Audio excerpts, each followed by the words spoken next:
Subscribe and hit the bell icon to never miss an update from eTimes TV. Randeep, Okay. welcome to eTimes TV. How are you? I am good. बताइए आप कैसे हैं? मैं भी बहुत अच्छी हूँ और आपको बहुत अच्छा लग रहा है छोटे पर्दे पर आपकी वापसी देखकर। लोगों ने आपको बहुत पसंद किया, आपके पिछले शो को, पिछले कैरेक्टर को, क्योंकि वो अपने आप में एक अनोखा शो था। अब बालिका वधू के साथ एक लेगेसी जुड़ी हुई है, बहुत सारा लोगों का प्यार जुड़ा हुआ है, तो ये कहीं प्रेशर क्रिएट कर रहा है? प्रेशर बिल्कुल भी नहीं।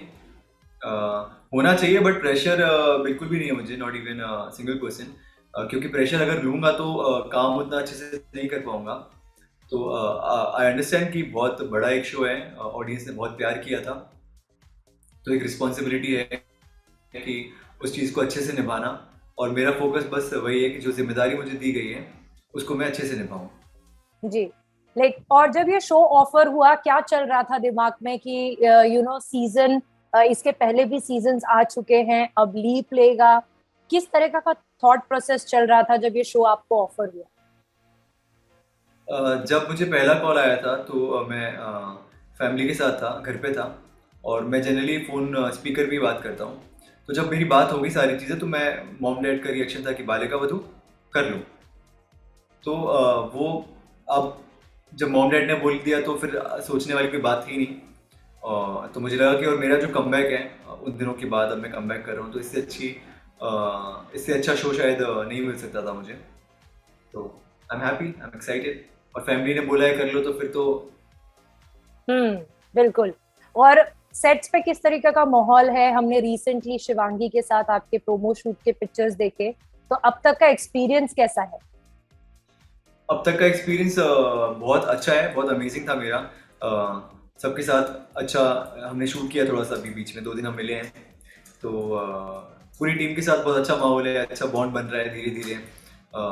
वो स्ट्रॉन्ग होता जाएगा, और कोशिश यही रहेगी कि एक टीम वर्क के साथ हम इस प्रोजेक्ट को ऑडियंस के सामने अच्छे तरीके से लेके आएँ, और उनको हर एक फ्रेम में, हर एक किरदार में उनको एक लगे कि हाँ कुछ है, और वो रिलेट कर पाएँ, वो कनेक्ट कर पाएँ हमारी कहानी, हमारे किरदारों से। तो ये हमारी कोशिश है। जब बालिका वधू आया था तो आई एम श्योर आप यंग होंगे और अभी इंडस्ट्री में आए मैं भी भी नहीं यंग होंगे नहीं। तब, अभी भी है, मतलब तब ज्यादा बच्चे होंगे ना, आई मीन टू से। हाँ। तो कुछ यादें हैं सीजन 1 के साथ, क्योंकि वो बहुत ही पॉपुलर हिट शो था। हाँ, वो बहुत पॉपुलर शो था, बहुत हिट था, लोगों ने बहुत प्यार किया था उसको। और मैं झांसी से हूँ, और Jhansi is a small town, उतना बड़ा नहीं है बाकी शहरों की तरह। तो मुझे याद है जब जो छोटी वाली आनंदी थी, अविका, उसको रिबन कटिंग जो ट्रेंड होता है, जब हाँ हाँ, आर्टिस्ट हिट हो जाते हैं तो बुलाते हैं कि इवेंट्स वगैरह। इनॉग्रेशन के लिए। मुझे याद है जब झांसी में वो आई थिंक पहली बार ऐसा हुआ था कि कोई आया था, तो वो शायद अविका थी, और मैंने देखा, मैंने कहा यार लोग लिटरली पागल हो रहे हैं, झांसी के जो लोग थे जो आए थे उस इवेंट में। तो मुझे वो एक मेमोरी याद है, मैं कहा यार ये कुछ तो लड़की ने किया है इतनी कम एज में, जो उसको इतना प्यार मिल रहा है, लोग फोटो खिंचवा रहे हैं, चीज़ें कर रहे हैं, लोग बात कर रहे हैं, उसको स्पेशली बुलाया है। तो वो आया था, एक थॉट, एक मेमोरी है जो याद है उस शो की मुझे। या आपका जो पिछला शो था उसके कैरेक्टर्स इतने पॉपुलर थे, लोगों का इतना प्यार मिला, लेकिन रणदीप उसके बाद आपने थोड़ा छोटे पर्दे से थोड़ी दूरियां बनाई। क्या वो कॉन्शियस डिसीजन था? हमने आपको पवित्र रिश्ता 2 में देखा, लेकिन फिर भी आप हाँ। थोड़ा सा दूर रहे। क्या आप वो ब्रेक एंजॉय करना चाहते थे, या स्क्रिप्ट्स वैसे नहीं आ रहे थे जैसे आपको कर रहे थे? क्या वजह थी? तो जब शो ऑफर हुआ था उन दिनों, तो मैंने सोचा था मैं 6 महीने का ब्रेक लूंगा टीवी से या काम से, और मैं अपनी फैमिली के साथ और फ्रेंड्स के साथ टाइम स्पेंड करूंगा। फिर जब मार्च में मैं काम पे वापस आया तो मुझे एक शो मिला, अच्छा शो था, बहुत डिफरेंट था। मैंने साइन किया वो show first week of March में। बट अनफॉर्चुनेटली हम सभी को पता है कि 18th 20th के बाद लॉकडाउन, कोविड आया, या और उसके बाद किसी को समझ ही नहीं आ रहा था कि कब तक रहेगा, ये क्या चीज़ है। लोग समझ ही रहे थे उस चीज़ को, क्योंकि बहुत स्कैरी और बहुत ही नया था। वैसा एक माहौल हो गया था। या तो फिर अनफॉर्चुनेटली वो वर्कआउट नहीं हुआ। उसके बाद मुझे लगा कि हम कुछ अलग ट्राई करते हैं, तो मैं सोशल मीडिया की तरफ थोड़ा गया। मैंने वहाँ पे कुछ म्यूजिक वीडियोस करे, कुछ रील्स बनाए, उसको एंजॉय किया। उसके बाद पवित्र का मुझे याद है, पवित्र रिश्ता का जब मुझे कॉल आया था, तो देवर लाइक ऐसा ऐसा है और स्पेशल अपीयरेंस अगर आप पॉसिबल है। तो मैंने कहा कि यार सुशांत की रिस्पेक्ट थी, एक अंदर था कि मैं ऐसे प्रोजेक्ट में आ रहा हूँ जिसमें मुझे कहने की ज़रूरत भी नहीं है। तो मुझे था कि हाँ नहीं जो भी स्पेशल अगर से आपको जितनी भी डेज हैं, मैं आई बी मोर देन हैप्पी कि मैं उस एक ऐसे प्रोजेक्ट का हिस्सा बनूंगा। तो मैंने वो किया, मुझे बहुत खुशी हुई। मैं वहाँ भी कुछ नए लोगों से मिला और कोशिश करी उस कैरेक्टर को अच्छे से प्ले करने की। शाहिर भाई से मिला, उनको मैं बहुत एडमायर करता था, उनको मैं पर्सनली मिला नहीं था ज़्यादा, बट मुझे उनमें अपनी भाई वाली फीलिंग आती है। सो ये सारी चीज़ें हुई। फिर वापस मुझे टीवी के कुछ कॉल्स आते थे, बट बहुत सारे फैक्टर्स होते हैं कि वो वर्कआउट नहीं होते हैं, बहुत सारी चीज़ें होती हैं, कभी आप खुश नहीं होते हो, कभी कुछ चीज़ें मैच नहीं होती हैं। फिर फाइनली मैंने वापस 3 महीने का ब्रेक लिया था, मैं था नहीं, यहाँ पे नहीं था। फिर ब्रेक ख़त्म ही होने वाला था और मुझे ये ऑफर आया, तो मुझे लगा ये आई थिंक सबसे बेस्ट शो है कमबैक के लिए। This was my whole journey. या रणदीप, जब आप एक शो से इतनी पॉपुलैरिटी हासिल करते हैं तो हर एक एक्टर इस तरीके से सोचता है कि जल्द से जल्द एक दूसरा ऐसी कैरेक्टर मिल जाए और हम कैश इन कर लें कहीं ना कहीं, या थोड़ा ब्रेक लेके जल्दी वापस आ जाए, कुछ अच्छा काम करे।